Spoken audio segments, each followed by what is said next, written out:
président occupé kenn du wax président tardé na. ah waaye maa ngi woon au téléphone ak kilifa gi. waaye ci man. ah. Monsieur le Président de l'Assemblée nationale.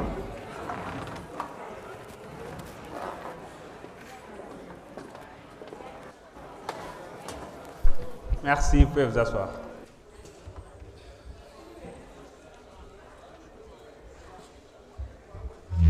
C'est bon.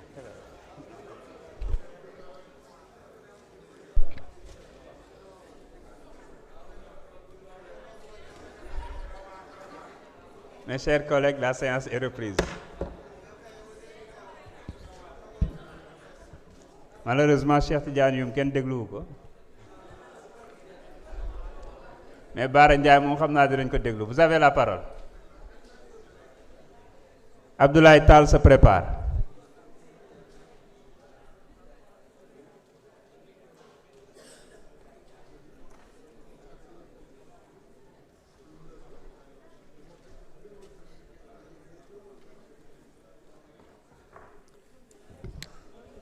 Asalaamaaleykum monsieur le président maa ngi lay nuyu di nuyu mboolem député yi fi teew yépp di nuyu sunu ministre bi toog di Ahmadou Bamba Cissé xam naa ne nag sa ñëw gii nag tey moom am na lum ñu jàngal lu bari parce que wote nañ fii loi bu ne diggante daaw ak ren waaye loi buy tee dem safara tey lañ koy doog a wote Ahmadou Bamba moo ñëw pour teewe ko te normalement nag waroo woon a ñëw waaye mënoo ñàkk a ñëw waaw moo tax nag loolu moom ndax sa turandoo sëñ Tuubaa moo wax ne ij'al rujuu'i ilaa xawmi sahadatana wal takfina yawma jamhil xalqi niiraana sëñ Musaa ko ne ko bu dul woon ak sa dem gii olof def nasaraan te wallahi kon ñëppay dem niiraan def nasaraan nag mooy nekk góor ba noppi di toppandoo tubaab bi bay nekk góor jigéen kon bu ñuy wate loi boobu Cheikh Ahmadou Bamba toog Alaaji Malick toog Abdou Mu Ndaw tijji ko Mouhamadou Lamine di ko tëj ah loolu nag wax na lépp waaw man nag li ma jaaxal mooy yàlla dane woon day tënk saytaane yi ci koor gi man xaw ma Abdou Mu Ndaw fu mu jaar ba rëcc ba ñëw waaw ndax fekk ñu toog ne dañuy wate góor jigéen di ko araamal ci Sénégal nga taxaw naan kenn du ko fi defee kooku bu ñuy jàpp saytaane yi bi ñuy tënk saytaane yi waruñu loon a bàyyi foofu waaw gis naa beneen waay mooy borom affaire taxaw fii naan du ma ko wate ma ne koo koy wax yéen watee góor jigéen loolu góor moo koy def gor moo koy def jullit moo koy def kon da ngay mën a bokk Pastef pour mën a contre góor jigéen parce que biñ yëkkatee mbirum góor jigéen ak léegi yéen a ngi koy dégg de ñu ngi tasaare sida gi ñëpp a ngi koy dégg gisagu leen Bougane Gueye bind ci benn texte gisagu leen mu wax ci Mimi Touré déggu leen ko ci déggu leen ci Abdourahmane Diouf déggu leen ci ñi may bañ a tudd fii déggu leen ci kenn mennum Sonko dong moo ñemee wax ci góor jigéen moo ci ñemee bind ay député am dong ko ñemee wate tàccu leen seen bopp waaw ñi ne nag lu tax defuñu ko criminalisation en tout cas daal loi bi ñu joxoon waa APR ne ko watee leen ko ñu lànk ñun jox nañ ñu ko ñu wate ko loolu mooy li wóor waaw maa ngi ñaan nag jafe-jafe yi ñu seetal sénégalais yi ba bañ a def criminalisation jafe-jafe yu mel noonu nañ ko seet ci wàllu viol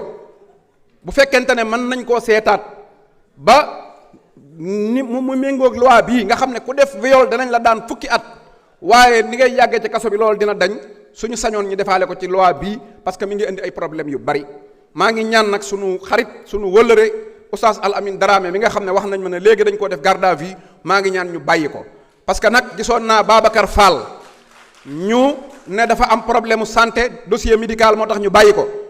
Imam Dramé mii ko xool dossier médical am di ko garde à vue lu ko dal yaa ko teg libéré Imam Dramé immédiatement bu loolu jàllee nag mënuma laa bañ a yóbbante ci Bébé Delané waaw Bébé Delané sa président li tax ma wooyee ko Bébé Delané nag mooy Bébé Delané day yeewu rek màgg gis cadeau yi mu jàpp ne dafa judduwaale cadeau yi mais xam nga nekk prison ñu joxee la caution wutal la parrainage nga génn rek da nga yaakaar ne nguur gi da nga koo judduwaale mu naan kenn faluma yàllaa ma fal Bébé Delané nag li ma ci tiitloo rek ba ma la ci yóbbante mooy yaayam laa gis mu uuf ko ca hôtel ba naan ko am nga doole te xam nga ne am nga doole fajal lii di xew ma defee ne lu ne la koy faje mu ne ko yaa yor chef suprême des armées te yaay présider conseil supérieur de la magistrature chef suprême des armées nag mooy jëlal fetal yi nga rey gone yi yaay conseil supérieur de la magistrature mooy tijjil kaso yi nga tëj xale yi. ma di la wax ne nag digal la nga bàyyi Sonko loolu da ñëpp ne woon nañ mënta nekk na bu la digalaatee nga rey nit ñi nag muy Mimi Touré nga yaay yëpp yëg ne sénégalais na yaay yëpp yëg ne Mimi Touré digal na Diomaye Faye mu tëj xale yi rey leen kuñ fi tëj sa doom wala ñu rey ko Mimi Touré moo ko digal Diomaye Faye te moom nag lu ko Mimi digal mu def ko moo ko wax ca hôtel ba loolu nag laa bëgg sénégalais yëpp bàyyi ci xel ma di la yóbbante ci moom ne ko bokkut ak Macky Sall bi muy daw retraité na am na 54 ans amu fi ndey amu fi baay soxna yi mu fi amoon ak doom yi mën na leen a yóbbaale waaye moom dafay am ndey am fi baay am fi rakk yu tuuti ba noppi am fi ñaari jabar yu tuut ak doom yu tuut mënta daw yóbbaale leen te mënta taal réew mi di ko bokk ak ñun Pastef benn ragal dong la am muy Diomaye Faye bis bu déclaré xeex ak ñun billaahi wallaahi wa tallaahi duñ arrière yootaa nan xeexeek Macky Sall ba buddi ko sànni andi ko ci pale bi noonu la ñuy xeexeek moom ba buddi ko sànni teg fi ki nu saf li wóor te wér mooy moom bu ma nee jàkkaarloog Mimi Touré ne ko yow maa la fal démb nag baal ma balaa maa sama temps wa jeex démb ñu bari dañoo gis Sonko ak Diomaye taxaw ñu ne waaw lii parce que bu fekkente ne yow boo demee ba bébé yi jàng école boo leen recevoir yow Diomaye boo taxawee ñu ne ana tonton génn di ñëw ci daje xale yi ñu dajal waa nag dëkk boo xam ne xale yi sax buñ gisee Diomaye ne ko ana Sonko boo ñëwee ci seeni baay naan man Sonko defaluma dara loo mënta naxe gone jët a jéem a naxe baay ba li Sonko def ci réew mi ñépp xam nañ loolu mooy li wóor ne ko su bëggee am jàmm ci réew mi na respecté Sonko te ànd ak moom te respecté Pastef bu ko neexee nag mu bàyyi Abdourahmane Diouf di ñu saaga waaye li ko wóor mooy bu bal bi bombardé woo moom doo nga ciy dee wasalaam.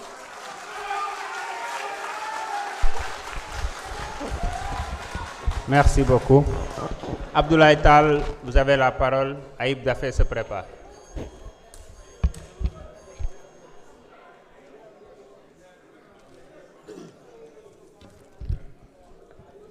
Je vous remercie, Monsieur le Président, Monsieur le Ministre, chers collaborateurs du ministre. Chers collègues, quiconque d'entre vous voit un acte répréhensible, qu'il le change par sa main. S'il n'en est pas capable, qu'il le change par sa parole. S'il n'en est pas capable, qu'il le réprouve dans son cœur. Et c'est là le degré le plus faible de la foi. Chers collègues, ces paroles du prophète Mohammed sallallahu alayhi wa sallam, transmises depuis 14 siècles comme un flambeau de conscience morale, résonnent aujourd'hui avec une force et une actualité saisissante dans cet hémicycle. Changer le mal par la main, c'est précisément ce que nous accomplissons en ce jour. Nous sommes le bras législatif d'une nation qui refuse l'abdication, qui refuse la complicité silencieuse, qui refuse que l'inaction tienne lieu de sagesse. À la communauté internationale qui s'agite et manipule, je lui dirai, l'immobilisme législatif face à la dégradation progressive des mœurs n'est pas de la tolérance, c'est de la complicité passive. Ce projet de loi est précisément l'acte par lequel les représentants du peuple sénégalais exercent le plus haut degré de leur responsabilité. Changer par la main, c'est-à-dire par la loi, ce que la foi, la culture et la conscience collective réprouvent. C'est en ces fidèles dépositaires de cette exigence à la fois spirituelle et civique que nous sommes appelés en ce jour solennel à délibérer sur le projet de loi modifiant l'article 319 du Code pénal. Je veux à cet instant solennel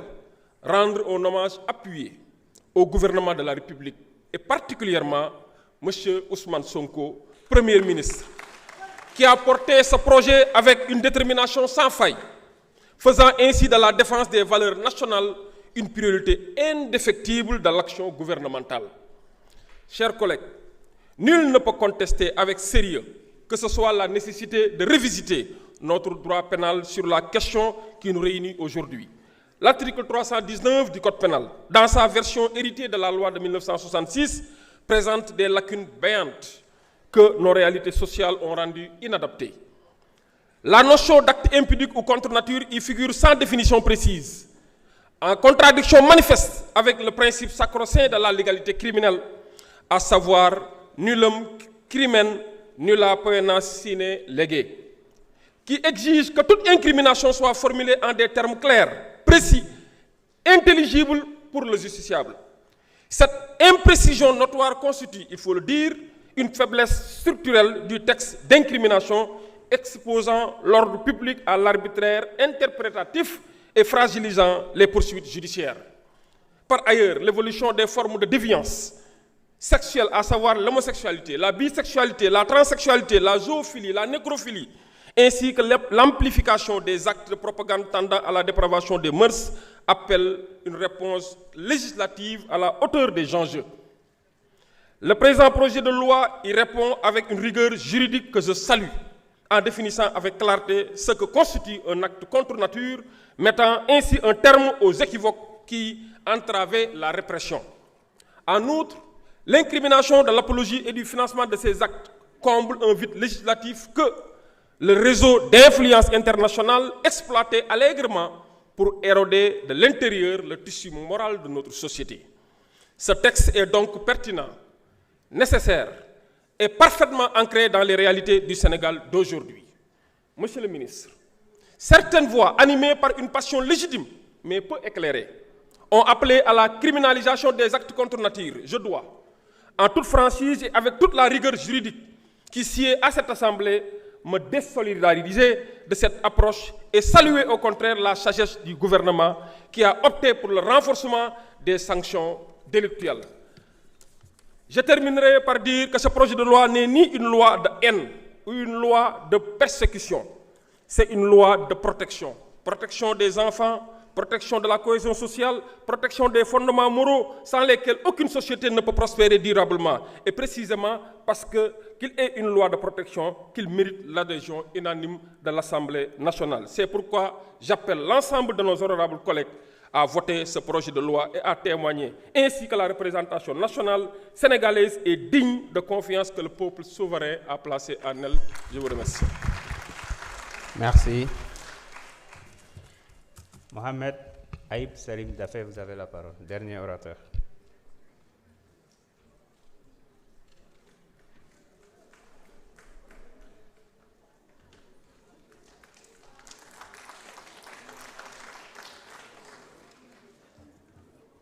Merci beaucoup, Monsieur le Président de l'Assemblée nationale, Monsieur le ministre de l'Intérieur,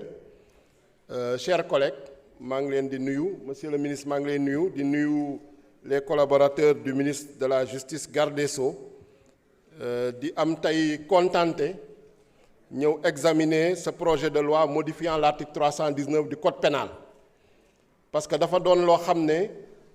engagement la ba nga xam ne Pastef moo ko jëloon envers le peuple yàlla dogal en 2022 ñoo ngi fi woon amuñu woon majorité jamono jooju on était dans l'opposition dans le groupe parlementaire Yewwi Askan Wi ñu porté woon ko à travers l'initiative de ànd sàmm jikko yi ma leen di si féliciter am ñoo xam ne tey ñoo ngi fi ñoo ko bloqué woon à l'époque devant le bureau de l'Assemblée nationale c'était sous la 14e législature 13e législature am noonu ñu ko porté woon ñu bloqué ko également les mêmes bloqué ko au niveau du bureau de l'Assemblée nationale pour irrecevabilité donc ñoo taxawaat tey di ñu naan yéen a nee woon da ngeen di criminaliser pourquoi vous durcissez pourquoi vous et cetera nga xam ne ay caaxaan la gëmuñu ci dara ku leen fi ñëw di représenter sax sànq bu muy wax dafa def lapsus ba dugal boppam Sénégalais yépp xam ne lu muy wax gëmu ko parce que looy wax soo koy gëm soo ko gëmee day feeñ maanaam si nu ngi koy waxee mais da ngay xam ne il fait du cinéma il fait du théâtre malheureusement comme d'habitude tey ñu indil ñu ce projet de loi qui est un projet de loi ba nga xam ne le premier ministre Ousmane Sonko nga xam ne moo àndoon ak ñun nekk suñu tête de liste jël engagement devant le peuple indi fi une majorité de 130 députés moo ko ñëw jëlaat son courage à deux mains ñëw présenter ñu ko te députés yu fi toog yépp les députés du groupe parlementaire Pastef les Patriotes jël nañu engagement voté ko député yu fi newul tamit am na ñu fi newul ñu absenté qui sont absents pour des raisons légitimes ils ont fait des délégations nos 24 collègues ñi nekk en voyage ñi nekk en mission d'autres sont malades ils n'ont pas pu venir d'autres sont dans leur circonscription de l'extérieur mais lu leen fa yóbbu liggéeyal Sénégal la ils ont tous fait des délégations 24 délégations donc 130 députés yëpp pare nañu pour voter cette loi là donc nekkuñu dans des hésitations nekkuñu dans des calculs politiciens nekkuñu dans des atermoiements nekkuñu dans du verbiage nekkuñu dans du juridisme engagement bu ñu jëloon devant le peuple sénégalais le président Ousmane Sonko le guide de la révolution le chef de cette majorité indi fi projet de loi bi ñu fas yéene ko voté ko respecter cet engagement devant le peuple parce que yaakaar naa ni loolu nañ ñu fi tegee ñun en tant que majorité te incha allah on n'est pas une majorité contre on est une majorité pour proposer des réformes pour tenir nos engagements pour tenir nos promesses devant le peuple sénégalais te incha allah lu ci kanam rawulu bët dina amaat yeneen projet de loi yeneen proposition de loi yi nga xam ne nañ fi ñëw député yi indi ko pour faire avancer la législation sénégalaise. lu ma ci bëgg a wax projet bi yaakaar naa ni ñëpp wax nañu xam nañu c'est un bon projet de loi c'est un projet de loi équilibré qui vise l'efficacité qui vise l'effectivité qui vise également l'efficience lu ñu ci tax a jóg acte contre nature depuis 66 wala 65 mu ngi ci code pénal article 319 kenn mësu ko laal 60 ans après c'est cette majorité là moo am fit am courage jël ses responsabilités pour voter cette loi là 60 ans après définir nañu acte contre nature durcir nañu les sanctions jëlee ko 1 an ba 5 ans yóbbu ko 5 ans ba 10 ans durcir les amendes jëlee ko 100 000 ba 1 million 500 000 yóbbu ko 5 millions ba 10 millions sanctionner également lépp lu jëm ci apologie sanctionner également lépp lu jëm ci financement et appui kuñ ci daan également nga perdre ses droits civiques pour 10 ans donc yaakaar naa ni effet yëpp ñu ñuy wut ci criminalisation durcissement bi effet yooyu da koy emporter donc ñu wax ni c'est un bon projet de loi ba nga xam ne incha allah nañ ko voter te nañ ko suivre également dans son application pour vérifier que ce sera un projet de loi effectif qui sera appliqué comme il se doit incha allah wax nañu également sur la dénonciation bu ñuy wax fii c'est la dénonciation de mauvaise foi ñun ñoo jël même en commission jël ay amendements pour leeral ko préciser ko clarifier ko waxuñu nga dem dénoncer ci chef de quartier ba waxuñu nga dem dénoncer sa procureur ba waxuñu nga dem dénoncer fu nga war a dénoncer mais dénonciation faite de manière publique te amoo ci benn preuve ba pare nga def ko de mauvaise foi boobu nañu wax boobu nañu sanctionner te loolu yaakaar naa ne lu jaadu la donc mes chers collègues ma leen di gërëmaat di leen sant di leen inviter à voter massivement ce projet de loi inchallah merci.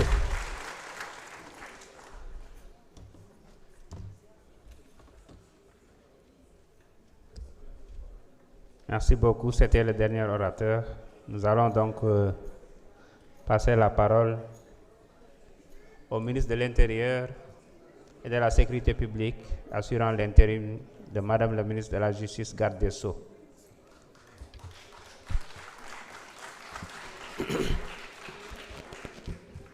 Assalamu alaikum wa rahmatullahi taala wa barakatuhu.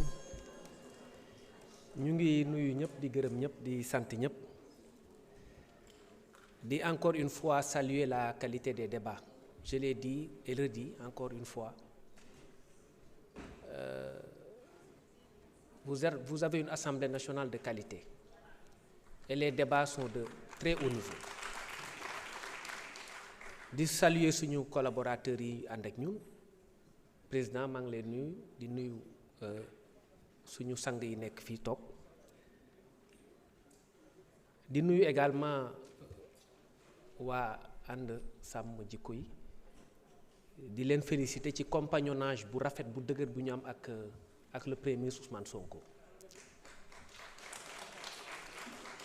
muy àndu nawle di àndu gor di it ànd bu yàgg boo xam ne ñun seede lañ ci man it aussi am naa mbégte parce que bés bii c'est un jour historique et cette loi-là est une loi historique yàlla def ma représenter gouvernement bi en lieu et place de ma collègue l'excellente Yacine Fall, qui est en mission à l'étranger. Empêché donc, loolu moo expliqué intérim bi mais moom sax moo fi waroon nekk.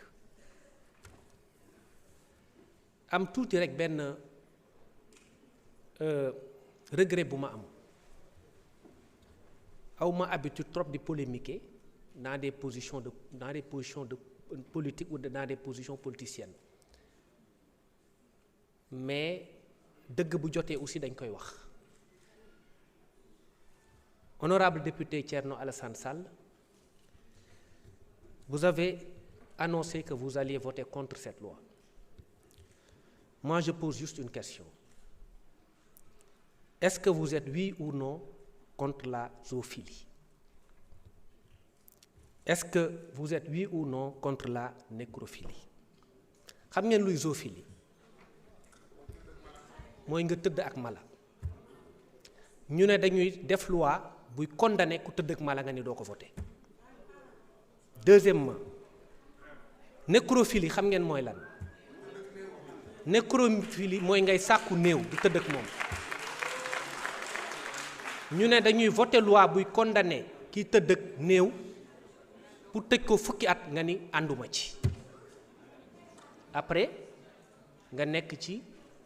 parti bu tudd République des valeurs. Côté boobu dama ci gis benn contradiction boo xam ni su ma amoon pouvoir bi dama lay convoquer au ministère de l'intérieur ñu xoolaat parti bi parce que nekkatuñu ci ligne bi nga xamante ni moom lañ énoncé. am ngeen ci droit et je respecte votre position mais j'estime que pour être cohérent fu ñuy wooyee ay valeurs di ko teg ca kaw un parti comme la République des valeurs mënu ci sànni xeer di wax ni moom du ko voter. Parce que lu mel ni zoophilie ak nécrophilie dafa di ay ñaawteef yoo xam ni képp ki nga xamante ni gëm nga ni am nga ay valeur kooku da nga ko war a xeex. Parce que bu ñu placer affaire bi rek sous le rapport des actes contre nature entre góor ak góor wala jigéen ak jigéen mais loi bi dafa créer ay incrimination nouvelle yoo xam ni xamuñu ko woon nekkul woon ci loi de 65 nekkul woon ci loi de 66 nekkul woon ci code pénal 99. Code pénal 2020 code pénal 2021 avec les différentes réformes je veux dire amul benn loi boo xam ne prévoiroon na infractions yi comme étant des infractions à part à l'exception de l'attentat à la pudeur parce que bu njëkk ku ko def dañuy wax attentat à la pudeur avec des peines très faibles. Cette loi-là est une loi révolutionnaire, c'est à ranger dans la catégorie de ce qu'on a appelé ou qu'on a pu appeler en légistique les belles lois. Cette loi est une belle loi et je vous exhorte. Vous avez le droit de dire non. En tant qu'opposant, je vous exhorte à reconsidérer votre position au vu des explications que je vais vous donner. Parce que am na incompréhension yoo xam ni mën nañ ci waxtaan. D'abord, dañuy partir ci constitution bi. Constitution Sénégal dafa ne le mariage et la famille constituent la base naturelle et morale de la communauté humaine. Sénégal lay wax. Ils sont placés sous l'autorité et la protection de l'État. Lii jur ay nit mariage moo koy def ak famille te am na loo xam ne bu ñu tendance boo xam ne bu ñu ko jëlee rek la race humaine va disparaître. Donc ñun dañu am liggéey ñun ci suñu génération ak àdduna bi ñu nekk ñu sauvegarder la race humaine. Am na comportement yoo xam ne bu ñu koy adapté rek day fay la race humaine te loolu état mënu ko seetaan. Loolu moo tax li nga xamante ni moo koy indi mooy ay actes contre nature ay tendances sexuelles yoo xamante ne day limiter la procréation wala mu koy annihiler wala mu koy neutraliser képp ki nga xamante ne républicain nga war nga jóg xeex loolu. C'est dans ce sillage-là que la loi a été effectivement proposée. Honorable député Guy Marius Sagna wax na ko am na benn concept bu ma neex bi mu wax lorsqu'il parle de loi de légitime défense culturelle. Cette loi elle est d'abord culturelle avant d'être autre chose. Parce que la culture sénégalaise, la culture africaine est une culture qui est propre à l'Africain et qui est propre aux Sénégalais. Nul n'a le droit d'imposer à autrui ses propres valeurs. Chaque peuple a le droit de revendiquer ses valeurs propres. Il y a un savant de l'Occident qui disait cela, un Français, qui disait que les lois doivent être tellement propres au peuple pour lesquels grand hasard que celles conçues pour l'un d'eux puissent convenir à un autre. vérité au-delà des Pyrénées, mensonge en deçà. Mensonge en deçà des Pyrénées, vérité au-delà des Pyrénées. Là où, en Occident, on interdit la polygamie, au Sénégal, on a le droit d'interdire les actes contre nature.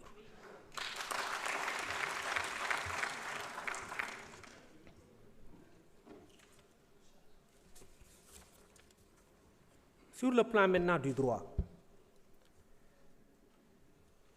dafa am débat bu ñu agité sur la criminalisation mais loolu peut-être ñàkk xam texte yi moo tax parce que dañu jàpp ni criminalisation peine la rek alors que du loolu le délit mën na gën a relever en termes de peine que le crime mën nga def ce qu'on appelle le meurtre xam nga meurtre mooy homicide volontaire mooy le fait d'attenter à la vie d'autrui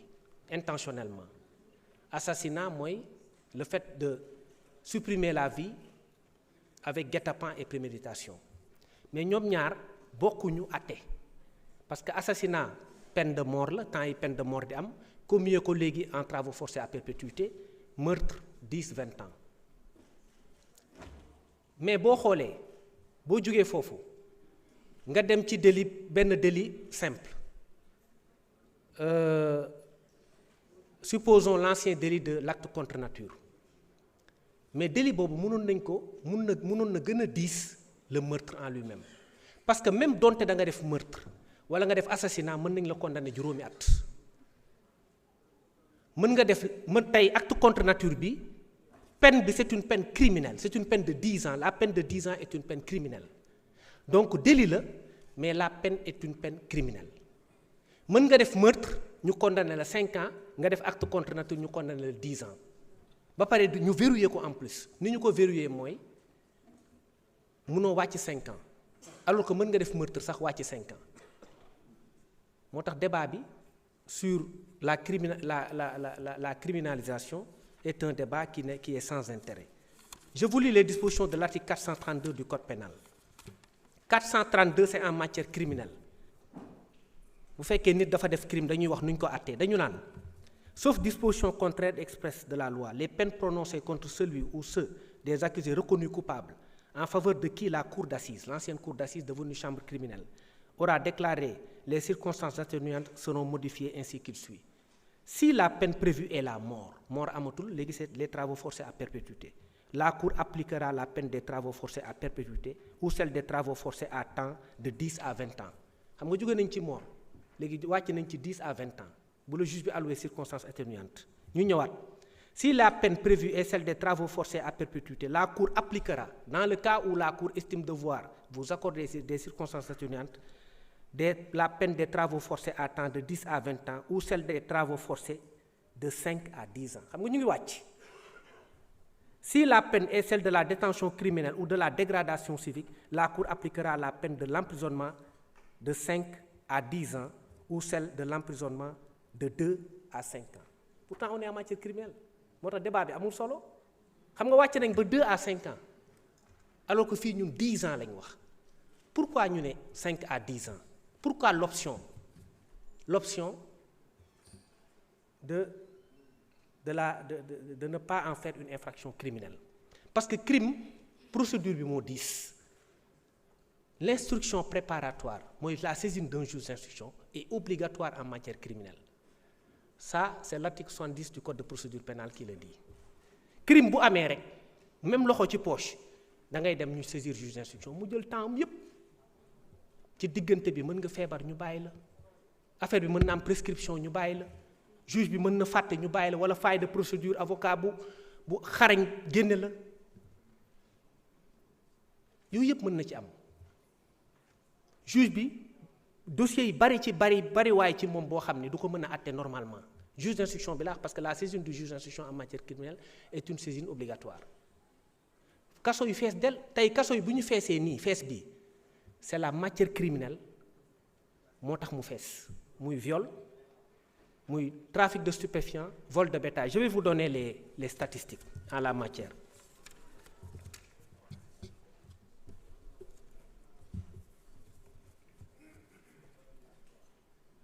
les chiffres en matière de viol et d'attentat à la pudeur avec violence sur l'ensemble des TGI du pays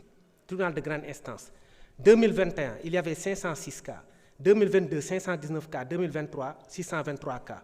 On constate donc que pendant ces 3 années successives, les chiffres sont en progression, malgré la criminalisation du viol. Modeste.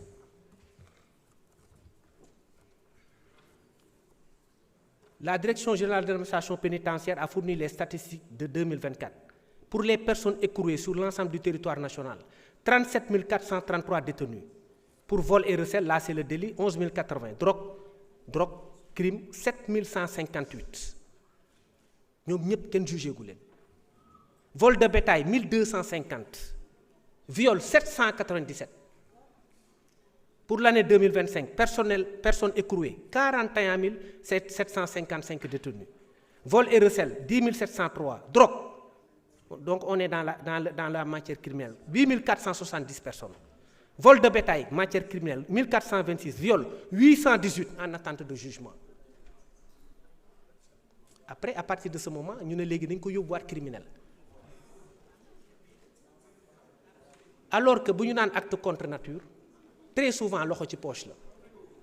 Nous avons parce que nous avons fait un acte contre nature. Ou nous avons un acte préparatoire ou nous avons une tentative. Parce que tentative punissable aussi, nous considéré comme étant infraction. De 327 code pénal. Nous avons fait une poche. Si nous avons fait la loi sur le trafic de drogue, criminalisé. Avant, c'était très efficace parce que nous avons quand on a 2 ans, 3 ans, le phénomène a commencé à wàññeeku. Mais si nous avons criminalisé, le phénomène a yokku. Parce que détention provisoire, il y a des prisons, juges, il y a des dossiers qui échappé. Parce que nous avons aussi des dossiers qui échappé. Nous avons des prescriptions. Nous avons des libertés provisoires prématurées. Finalement, ce que nous avons de relever peine amul solo. D'autant que nous avons 432 codes de procédure pénale, 4 codes pénals. 432 maye na sax en matière criminelle nga ko ne ñaari at. Donc ñun ñu ne non seulement dañ koy relever 10 ans mais dañ koy sécuriser. Acte contre nature ku ko def peine bi mënut a wàcc 5 ans. Donc on est allé au-delà de la peine criminelle. On est allé au-delà parce que mënoo wàccati 2 ans dañ na naan fii limite bi 5 ans la 5 ans yi mënoo ko wàcc. Dans le cadre d'un traitement efficace boo xam ne mën nga ko def léegi ñu yóbbu la flagrant délit juger la. nga xam ne juge d'instruction bi kenn du ko saisir dañ koy jéggi juge bi condamné la léegi ne la 5 ans minimum si vous êtes coupable 5 ans minimum te am na possibilité sax dem ba 10 ans mooy la peine plafond le maximum. Après ñu indi débat pourquoi criminaliser wuñ ko donc c'est une option très intelligente et c'est une très bonne option et c'est la meilleure option qui soit. leneen li mooy sur damay leeral rek. Que situation yi nga xamante ni temps yi moo am ñoom c'est pas là cette loi là qui va s'appliquer à eux pour l'instant les personnes am na député bu ko fi posé qui ont été arrêtés parce que la loi pénale plus sévère ne rétroagit pas mais keneen ku ñu fi jàpp après que cette loi soit promulguée da ngay dugg ci loi bu bees bi 5-10 ans jusqu'à 10 millions d'amende sans compter les autres peines.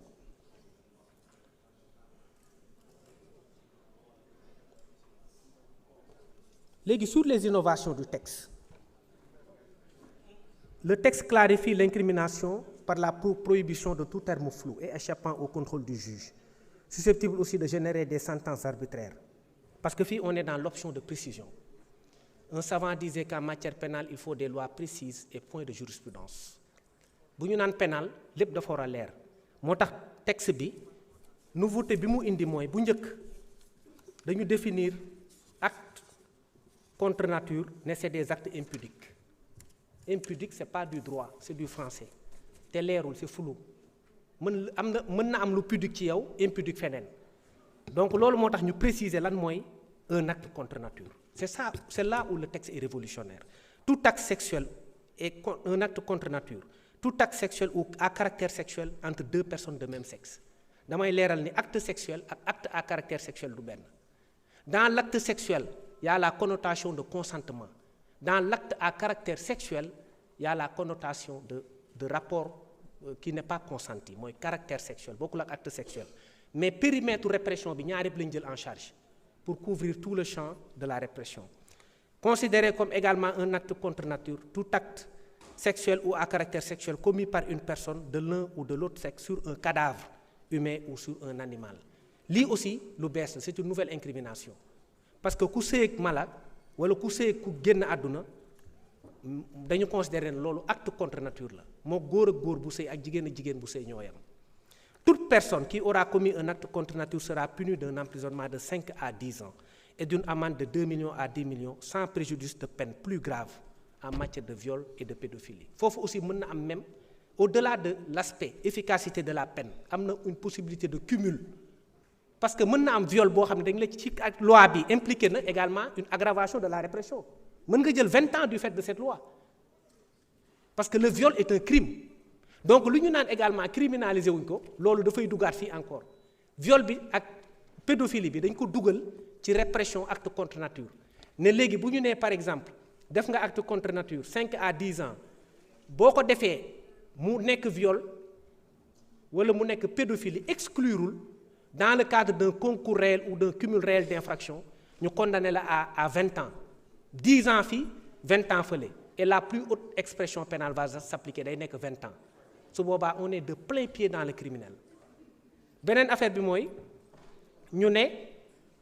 si l'acte contre nature est commis avec un mineur le maximum de la peine sera prononcé. Quel est le maximum de la peine? C'est 10 ans. 10 ans, je l'ai dit, c'est une peine criminelle. Le juge ne pourra prononcer le sursis. Fii également, ça c'est le venin du texte. Le juge ne pourra prononcer le sursis ni réduire l'emprisonnement au-dessous wala ñu naan en deçà benn la c'est admis en légistique. Au-dessous du minimum de la peine prévu à l'alinéa 2 du présent article. Le minimum de la peine, c'est 5 ans. Donc, mënoo jël moins de 5 ans. En matière correctionnelle, l'article 433 nee na mën nañ wàcc di wàcc waxuma 432 bi ma lire léegi c'est en matière criminelle mais en matière correctionnelle nee na mën nañ wàcc di wàcc 433 ba même considérer que li nga def nga ko mais amende rek lañ lay appliquer 433 dafa ne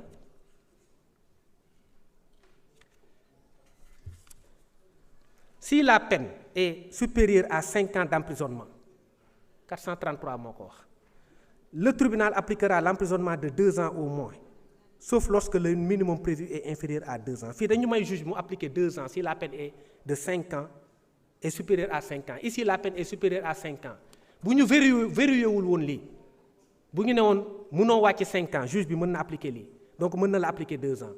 donc d'où le mérite de ce verrou légal après ñu ne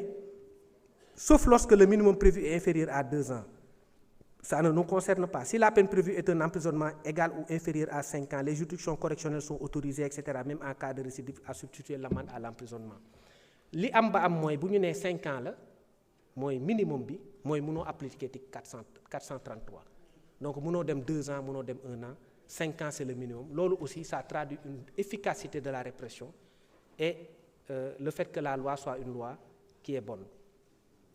Ñu demaat ñu définir ce qu'est l'apologie d'un acte contre nature. Le sursis également est interdit. Le sursis est interdit et le sursis est autorisé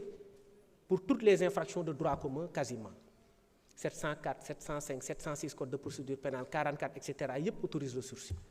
Or fii le verrou c'est que dafa exclure le sursis mu nekk beneen également protection légale. Ñu demaat définir une nouvelle incrimination dañ ko poser bu bees la boo xam ne amul woon l'apologie d'un acte contre nature ñu définir ko comme toute représentation publique par la parole l'écrit le geste l'image le son ou pour tout autre procédé quelconque tendant à promouvoir l'homosexualité la bisexualité la transsexualité la zoophilie la nécrophilie ou toute autre pratique assimilée mooy ngay siwal wala ngay wax lu maanaam ngay jay laa ko mooy loo xam ne maanaam da nga koy kañ waaw da ngay kañ ay affaire ngóor jigéen di kañ ay yu di sëy kuy sëy ak néew wala ngay kañ ñoo xamante ni dañuy sëy ak ay bàyyi ma loolu aussi la loi le prend en charge et le définit. am na benn question bu ñu posé aussi mooy alinéa bu topp je pense que honorable yu moo ko doon wax toute personne qui aura fait par l'un des moyens énoncés à l'article 248 du présent code l'apologie d'un acte visé à l'alinéa précédent du présent article sera punie d'un emprisonnement de 3 à 7 ans et d'une amende de 500 000 à 5 millions. Donc fii apologie bi 3 à 7 ans la ak amende 500 000 à 5 millions boobu également dañu peine bi 7 ans la donc peine bu kawe la amende bi mën na dem ba 5 millions fii ñu ne à la suite de cet alinéa toute personne qui aura délibérément financé ou appuyé parce que fii dañ ci yokk la notion de délibérément financé ou appuyé parce que mën nga financer wala nga jox nit te doo xam lu tax nga jox ko wala nga bëgg ko appuyer parce que dafa ñëw ne même kuréel de ay mbootaayu kii lañ jigéen wala mbootaayu góor yu def benn association dañ bëgg a soutien nga jox leen ko te xamoo ci dara moo tax bu ñu dugal ci benn adverbe délibérément ça consacre le principe de l'élément moral de l'infraction mooy da nga koy def ci loo xamante ni yaa ko tey mooy oustaz li yoon sa sam di wax naan innamal a'mal bi niyya innamal a'mal bi niyya mooy loo xam ni maanaam intention bi c'est ça qui fait l'infraction quand vous financez une activité en sachant que cette activité vise à promouvoir les infractions visées par le texte à travers que sont l'homosexualité, la bisexualité, la transsexualité, la zoophilie, la nécrophilie et les autres infractions, là vous tombez sous le coup de la loi pénale si vous le faites délibérément. Donc la condition de l'existence de l'élément moral, c'est ça effectivement qui fait l'infraction. Mais sans l'élément moral, loolu bu boobaa infraction bi du mën a am te cet élément moral là est laissé à l'appréciation du juge bi mooy xool ndax xam nga ko wala xamuloo ko. Après ñu ne les personnes déclarées coupables des infractions prévues aux alinéas précédents du présent article seront privées des droits de l'article 34 fii mooy inéligibilité bi parce que dañu jàpp ne kuy def yi mënoo yóotu nguur wala ngay prétendre à des emplois publics donc loolu aussi beneen affaire la boo xamante ni débat yi génnewuñ ko mu nekk beneen protection également légale qui consiste à prévoir des peines d'inéligibilité mu am leneen loo xamante ni suscité na fi débat mooy le dernier alinéa qui dit que toute personne qui aura dénoncé par l'un des moyens énoncés à l'article 248 du présent code l'un des actes prévus au présent article de mauvaise foi sera puni d'un emprisonnement de 2 à 5 ans. L'honorable député Youm a agité la question de la dénonciation. Ici, la dénonciation s'entend comme le fait de porter une information à l'attention du public. C'est différent de la dénonciation calomnieuse classique de l'article 362 qui réprime la mauvaise foi du dénonciateur qui porte à la connaissance du procureur, de l'autorité de poursuite en tout cas, de l'autorité administrative ou de toute autorité chargée de donner une suite à l'affaire, comme même un simple employeur, qui porte à son attention une dénonciation qui se trouve calomnieuse après que cet employeur ou cette autorité a classé l'affaire sans suite. C'est-à-dire que boo ñëwee yow ne procureur kii dafa defkatu lu bon la nga saisir procureur enquête ne classement sans suite kooku nga def loolu mën na la porter plainte loolu c'est la dénonciation calomnieuse classique bokkul ak bii beneen incrimination bu bees encore bii c'est une nouvelle dénonciation calomnieuse qui ne s'entend pas de la dénonciation calomnieuse à l'autorité mais au public fii weeje bi la loi pénale bi di réprimer fële après la ñu lay mën a condamner fii avant donc le souci du législateur ici c'est d'anticiper la répression c'est de ne pas attendre que mu am classement sans suite wala mu am une décision de relax pour ñu enclencher la procédure mais fii dès que yow de mauvaise foi sur le fondement de l'article 248 naa ko lire da nga dénoncer ay faits à l'opinion te xam ni mënoon nga ko jox à une autorité bu boobaa da ngay tomber sous le coup de cette loi-là. Les peines sont différentes aussi parce que dénonciation calomnieuse bi c'est 2 à 5 ans et des amendes de 500 000 à 2 millions. La lourdeur de la peine n'est pas anodine parce que dañu nekk ci environnement boo xam ne réseaux sociaux yi dañu commencé yàq der environnement bu xaw a nocif la da ngay jël benn père de famille nga yóbbu turam fu ne yàq famille am yàq léppam yàq àddunaam su boobaa loi bi aussi da koy jël en charge dafa bëgg a décourager phénomène boobu mais c'est pas parce que dañ ko def pour ne kenn du dénoncer déedéet la dénonciation calomnieuse bi am na ba pare mooy nga dem saisir procureur wala keneen mais waxuñu la nga dem jël tama taxaw ci penc di tëgg naan Guy Marius Sagna lii la kële lii la loolu nag la ñuy décourager te loolu aussi mënuñu ko admettre ci société dañu ne par l'un des moyens visés par l'article 248 mooy booy dénoncer affaire bi en public ñu ne ci moyens yi Les moyens de diffusion publique sont définis par l'article 248 du Code pénal qui dit sont considérés comme moyens de diffusion publique la radiodiffusion, la télévision mooy nga dem ci rajo wala nga dem ci télé wala nga dem ci cinéma wala nga dem ci presse wala nga def affichage jël photo Guy wala keneen nga affiché ko yàq deram ne kii lii la ñëpp di ko gis l'exposition nga exposé ko tamit la distribution d'écrits nga bind ay flyers di ko joxe ou d'images de toute nature de discours wala ngay way ay chants ay cris ou menaces proférées dans les lieux ou réunions publiques ou en général tout procédé technique destiné à atteindre le public. Et tu non seulement def nga lii déjà foofu pour man mauvaise foi bi sax ëpp na mais ñu yokk ci ne boo ko defee sax de mauvaise foi lañ lay condamner. Ça veut dire que yow mii sax yow protégé nañ la au maximum mooy boo nekkee un père de famille vigilant et prudent doo dugg ci lii ñu ne la yow bul def dem ci pénc di yàq der yamoo ci nga dem ci pénc di yàq der ba pare bëgg a yàq der boo xamante ni da nga ko def parce que da nga ce qu'on appelle une intention de nuire boobu c'est un cas d'exception boo xam ni nit ki bu ko defee rek dafa bëgg a yàq dëgg moo tax mu def ko loolu moo tax la loi aussi prévoit certaines situations moo tax c'est une loi parfaitement équilibrée cette loi-là est une loi parfaitement équilibrée fii nee na boo defee lii am nga 10 ans juge bi mënta wàcc ci 5 ans fii na yow it aussi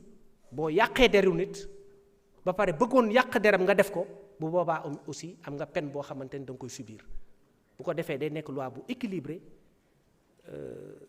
une loi boo xam ni vraiment ak foo ko mënti nat pour man c'est une loi presque parfaite te yàq der aussi dafa yàgg ci aada boo demee ci même alxuraan sax daf koy expliquer ci sayyidatna Aïcha ñu doon yàq deram ba alxuraan wàcc àtte surtout Nour je crois yooyu yëpp ay kii la yoo xam ni buñ koy rappeler rek dañu bëgg a ware ni am na loo xam ne aussi bu fekkee nit ki da nga ko bëgg a def te tey ko su boobaa da nga war a xam ni am na ay conséquences yu la ci nar a fekk boo gisee ni nit day def dara nit day def lu bon nga jël dénoncer ko à l'autorité mais amoo benn droit taxaw ci pénc di def yi par des moyens de diffusion publique pour yàq der loolu la loi bi jël en charge li ci des mooy certaines questions qui ont été posées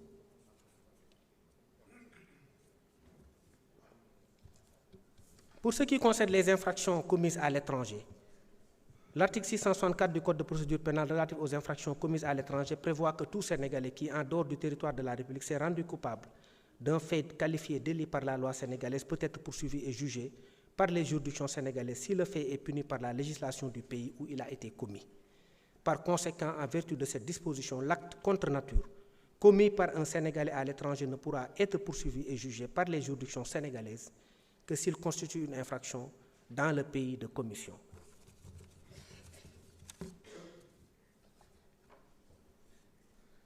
Leneen li mooy beneen question bi ñu posé sur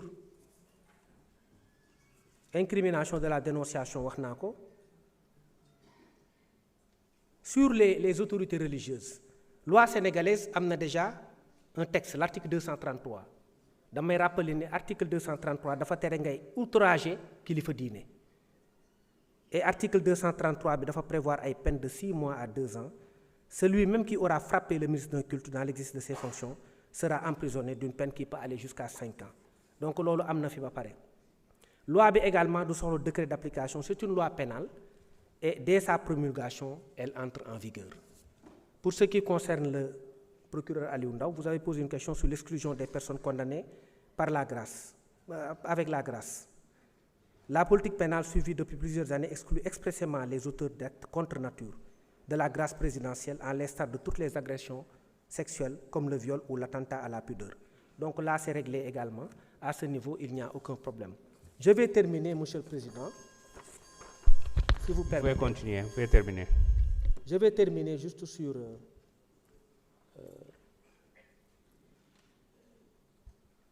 un peu rappeler que, comme on l'a dit, la loi a été parfaitement rédigée et crée beaucoup de nouveautés et des infractions qui n'étaient pas connues par le passé. wax naa ko rappelé naa ko honorable député Abdou Mbow sur la peine expliqué naa lan moo tax cette peine cette répression est efficace plus que par le passé te tamit aussi am na loo xam ni waxtaan wax dëgg ca la bu njëkk li daan na am mais amul woon benn action pour éradiquer ko tey peut-être les anciens wala l'ancien régime wala ñeneen bu fekkoon dañu jóg comme ñun nu ñu jógee chaîne de transmission bi sax dañ koy arrêter. Mais il a fallu que affaire yi bu njëkk protection peut-être moo doon am je ne sais pas mais léegi protection amul dañuy bàyyi que ce soit la DIC ou la section de recherche ñu ngi def liggéey bi mucc ayib te amul benn autorité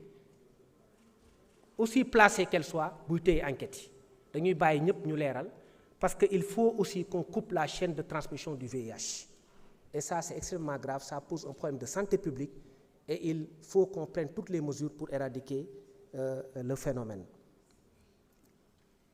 Je finirai par dire, honorable député, que cette loi que vous allez voter aujourd'hui montre que le Sénégal est un grand pays. Le Sénégal est un pays souverain. L'agenda national de transformation Sénégal 2050, ne l'oublions pas, est ancré dans des valeurs fortes. Nous avons une culture propre. Nous avons des lois qui doivent s'accommoder de nos cultures. Et nous avons le droit de légiférer en fonction de nos réalités propres.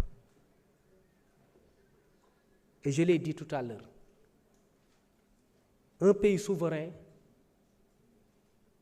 doit assumer cette souveraineté. Le Sénégal est un pays ouvert au monde, mais ancré dans ses propres valeurs. C'est à partir du départ qu'on prend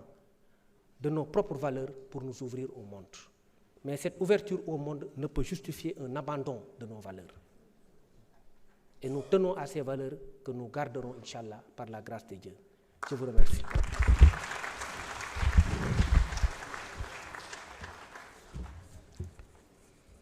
Merci beaucoup.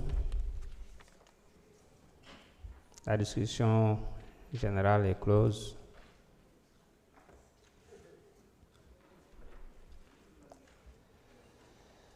Nous passons maintenant au vote de l'article unique.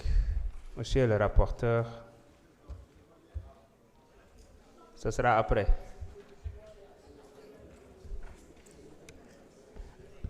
Et voilà. Article unique.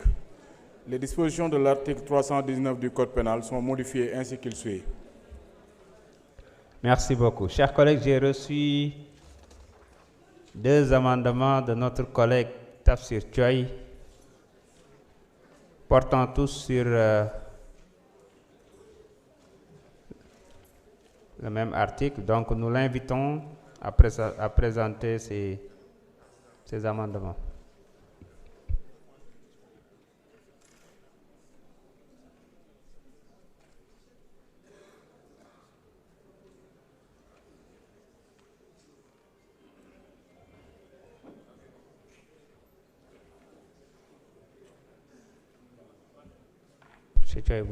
Vous enchaînez avec les deux en même temps. Oh, Monsieur le Président,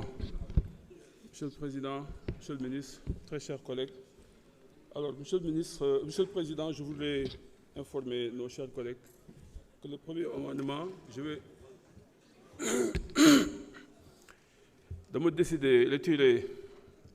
premier amendement après avoir échangé avec le Président Ayib Daffé. Mais je maintiens le deuxième amendement qui concerne la dénonciation. Et cet amendement vise à encadrer juridiquement la dénonciation d'actes contre nature et à permettre d'éviter d'éventuels abus tout en préservant nos valeurs. Il garantit non seulement la protection des personnes vulnérables, mais aussi à restaurer un cadre légal responsable qui respecte la dignité et les droits de chacun. Et l'amendement vise à supprimer l'alinéa 9 et le remplacer par les dispositions ci-après. Toute personne témoin de faits constitutifs d'actes contre nature peut en informer les autorités mentionnées ci-dessous. Les gouverneurs, les préfets, les sous-préfets, les chefs de quartier, les chefs de police, les agents de police, les gendarmes et le procureur. toute autorité citée à l'alinéa précédent, saisie d'une dénonciation, est tenue de transmettre dans un délai de 8 jours l'information à l'autorité judiciaire compétente. Et toute personne qui aura fait une dénonciation abusive, de mauvaise foi ou calomnieuse d'un acte prévu à l'article auprès des autorités ci-dessus sera punie des peines prévues à l'alinéa 1er de l'article 362 du Code pénal. Je vous remercie, Monsieur le Président. Bon, ci olof mën naa ko expliquer un peu ci olof bu fekkee. Allez-y. waaw c'est juste dama bëgg rek ñu encadrer affaire de dénonciation bi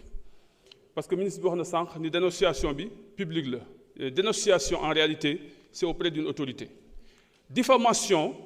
mooy nga yàq deru nit mais dénonciation jubluwoo ci yàq der da nga ci jublu ñu punir ko mais boo fekkee da nga jublu ci punir ko kooku doo ko wax publiquement da ngay dem ci autorité fi nga ko war a wax ñu def ko nga wax ko mais pour protéger suñu société mën nga nekk ci village wala nga nekk ci quartier nga dégg ni mbir mu ngi fay am nga yolle ko ndànk dem ci chef de quartier bi ni ko gis naa kuy def lee chef de quartier bi il est obligé mu dem ci procureur wax ko ni ko am na la xew fële kooku def enquête pour que loolu ñu mën a protéger suñu société mais bu loolu amul ki mën a wax noonu kooku ngay jàpp day génn taxaw wax ci kaw mais wax boobu ci kaw diffamation la mais bii nii dama bëgg ñu permettre sénégalais yi ñu am fu ñu mën a waxee bu ñu gisee lu xew ñu dem mën ko boole préfet wala ñu boole ko keneen kooku nag moom mooy ñëw dem ci procureur maintenant def enquête am ba mu wóor ko ni ñii lii nga la ñuy def ñooñu mën leen punir et là dina permettre ñu dissuader ñi nga xamante ni dañ nekk ci quartier wala ñu nekk ci kër yi di ko def am ñoo xamante ne xamuñu fu ñu waxee peut-être jànguñu ragal nañu wala mënuñu ñu mel leen permettre ñoom ñu dem dénoncer actes yooyu et loolu dafay ñàkk suñu société parce que société bi aussi il faut ñu ñàkk ko te suñ ko ñàggul à travers ces dénonciations yi ndaw yooyu ci biir quartier yi jàpp naa ne lii ñu bëgg a xeex duñ ko xeex loolu mooy jublu jaay ci as kii bi proposition d'amendement bi wutuwuñu ci lenn lu dul leeral parce que jiixi jaax comme ni nga ko waxee yaa ma gën a informé parce que vous êtes le ministre de l'intérieur xam nga ni jiixi jaax am na ci affaire de dénonciation bi donc mën nañu ko gën a leeral et puis képp ku ko def de façon abusive moom ni nga wax bëgg a yàq nit dem ci chef de quartier bi ni ko kee dee moom day def lii day def laa kooku bu ñu la jàppee dañ lay tëj 1 an wala 5 ans man loolu laa gëm waaw man loolu laa gëm kuy yàq der kuy dem pour sànq nit jàmbur dem di ko waxal lu mu nekkul man gëm naa ne dañ la war a jàpp dañ la war a tëj loolu moom laa ci jublu suñu ko mënee voté nag jàpp naa ne moo gën pour au moins gën a ñàkk suñu société je vous remercie. Merci beaucoup. Est-ce qu'il y a une opinion contre? Oui, Aïb Dafé. C'est votre patron, hein?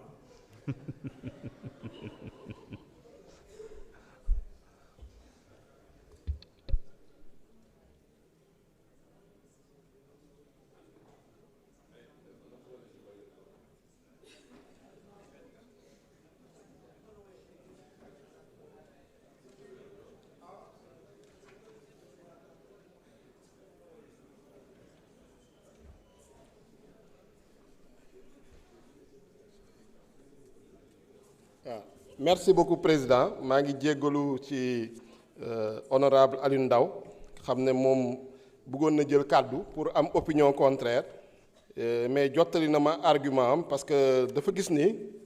amendement bi maa ngi remercier déjà le honorable Tafsir Thioye pour avoir retiré le premier amendement puisque en fait attentat à la pudeur loi wu 2020 ba nga xam ne moom moo criminalisé viol acte pédophilie ak yeneen yi moom moo modifier code pénal abroger les alinéas 1er ak alinéa 2 bu article 319 jël attentat à la pudeur dugal ko ci article 320 soo demee ci article 320 alinéa 3 ak alinéa 4 moo ngi fa donc jaru woon ñu koy dugalaat donc je le remercie pour sa compréhension beneen bi second alinéa bi dama jàpp ni dafa gën a compliquer mbir mi nuñ ko bindee parce que commission ñun modifié woon nañu article boobu parce que luñ ci modifié woon mooy remplacer fu ñu defoon sans en rapporter la preuve ñu dugal ci de mauvaise foi ba nga xam ne lu ñuy sanctionner c'est la dénonciation faite par les moyens énoncés à l'article 248 monsieur le ministre précisé na article 248 mooy dénonciation boo xam ne par des moyens de diffusion publique ba pare fait de mauvaise foi loolu nañu sanctionné il faut que deux conditions yooyu daje suñu dajewul article bi kenn du ko mën a appliquer mais dama gis ni nu nga formuler ce amendement da nga maanaam da nga ci dugal loo xam ne pour man jaru ko parce que soo nee toute personne témoin des faits constitutifs d'actes contre nature peut en informer les autorités mentionnées ci-dessus mais loolu c'est une évidence ñun nu ñu mentionné article bi interdiruñu ko te gëmuma ni jaroon na ñuy énumérer lii yëpp parce que soo énumérer peut-être am na ñu nga fàtte voilà bàjjenu gox yeeg ak et cetera et cetera donc l'énumération n'est pas complète donc instant bi yaa ngi limité sax yaa ngi limité champ wu d'application ñu war a témoigner wala ñu war a dénoncer yaa ngi leen di tënk donc pour man yow lu ngay viser en fait tu auras un effet contraire donc pour man légistiquement ak de manière rédaction bi baaxul à mon avis yaa ngi doon naan c'est de l'empressement mais lii c'est de la précipitation à mon avis beneen bi yaa ngi tudd les gouverneurs les préfets les sous-préfets les chefs de quartier pourquoi pas le maire pourquoi pas le président du conseil départemental pourquoi pas les bàjjenu gox pourquoi pas je sais pas le chef de village donc fàtte nga ñu bëri ñoo xam ne ñoo ngi fi effectivement les chefs de village pourquoi pas le député pourquoi pas voilà donc pour man c'est une énumération inutile enfin moom la ma honorable Alioune Ndao wax da nga ne cité nga le procureur après nga ne toute autorité citée à l'alinéa précédent saisie d'une dénonciation est tenue de transmettre dans un délai de 8 jours l'information à l'autorité judiciaire compétente. Ça veut dire que le procureur, qui est l'autorité judiciaire compétente, doit transmettre l'information à l'autorité judiciaire compétente. Donc c'est enfoncer des portes ouvertes. Voilà. Moo tax amendement yi ñuy ñaan chaque fois ñu si teel a liggéey au moins commission ñun dañu jël on a pris le temps honnêtement groupe parlementaire Pastef on a pris le temps de faire un atelier avec des magistrats avec des spécialistes avec des juristes ñu càmbaral ñu loi bi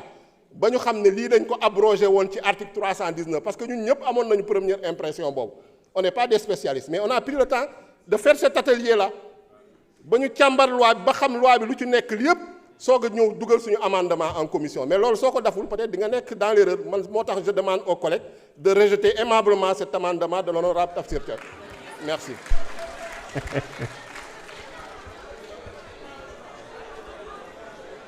mais maître wooguma la de da nga yàkkamti grand bi Abdoulaye Tall vous avez la parole.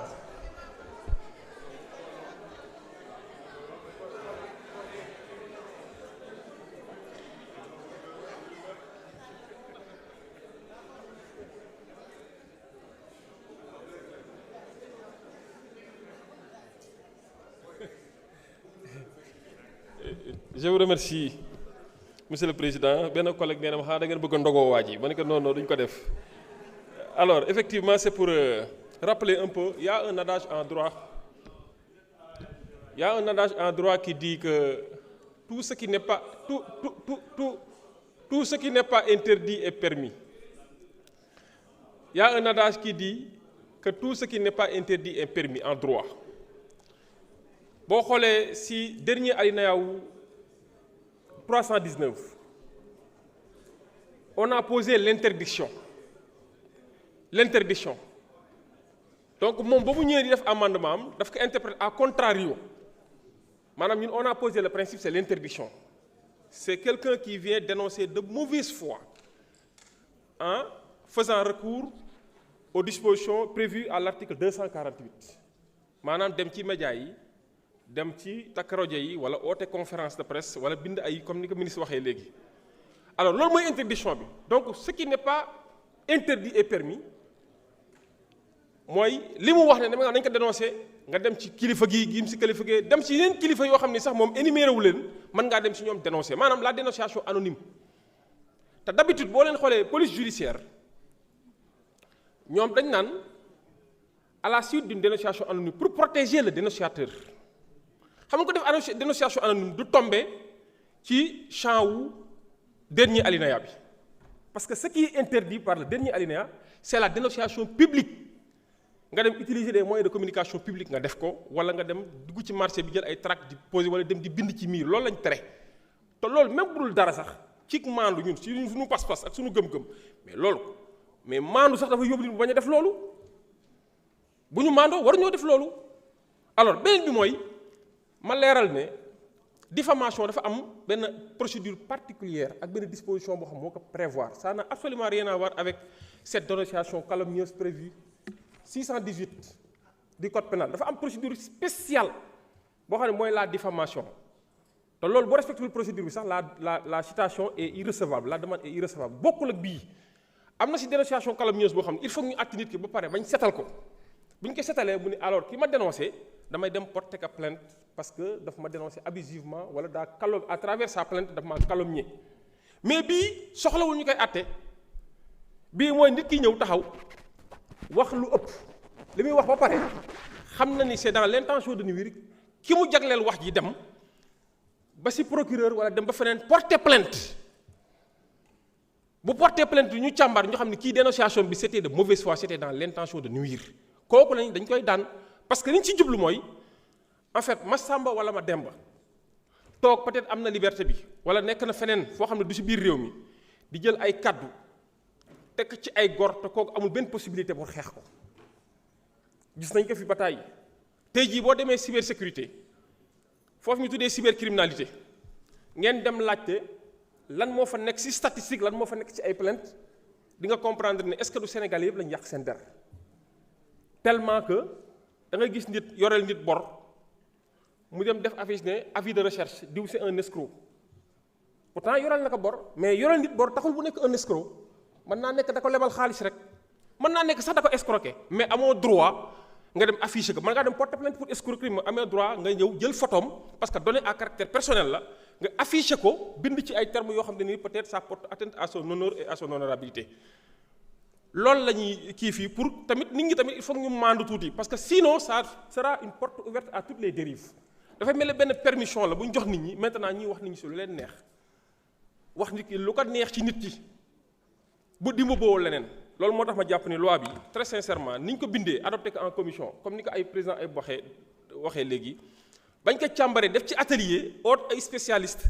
dañoo toog xool ba xam am na lu ñu mën a corriger te effectivement ba ñu retiré wee corriger nañ loolu mooy fi ñu bindoon par exemple nga dénoncer sans preuve ñu jàpp ni non loolu c'est un peu permissif parce que c'est le juge qui apprécie la preuve mooy xool ba xam doy na ko am na pouvoir il faut ñu wóolu juge bi tamit jox ko benn marge d'appréciation ak fi nga xamante ni dañ ni woon financement bi voilà on a utilisé le mot délibéré parce que dañ ci atelier bi dañ ni woon est-ce que mënuñu see def le mot sciemment wala kii en connaissance de cause mais après c'est revenu ñu ne nañ def celui qui a délibérément financé en vue de faire la promotion ou en vue de faire l'apologie je pense que ni ñu ko bindee nii baax na moo tax may ñaan comme ni ko ay ñaane ñu rejeter amendement bi après ñu voter loi bi je vous remercie waaw gentiment. Merci beaucoup Yunga. Merci président bon tout comme mes prédécesseurs muy les présidents Ayib ak président Abdoulaye Tall nous demandons qu'on continue les travaux merci.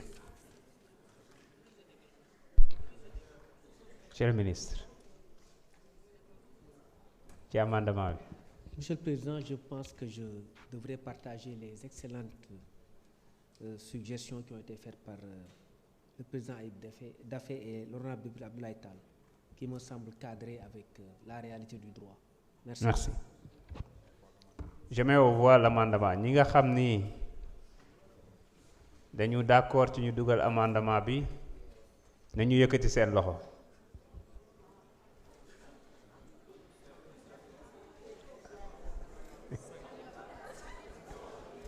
Cheikh Bara da nga ci d'accord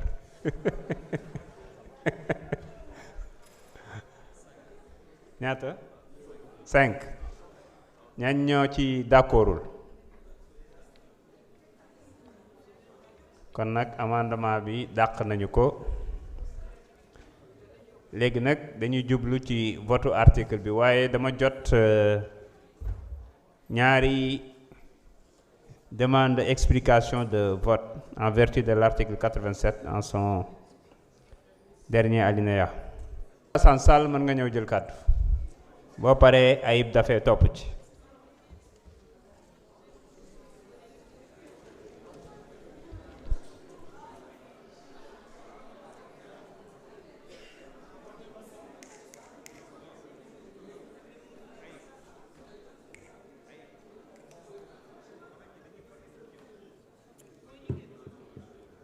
Monsieur le ministre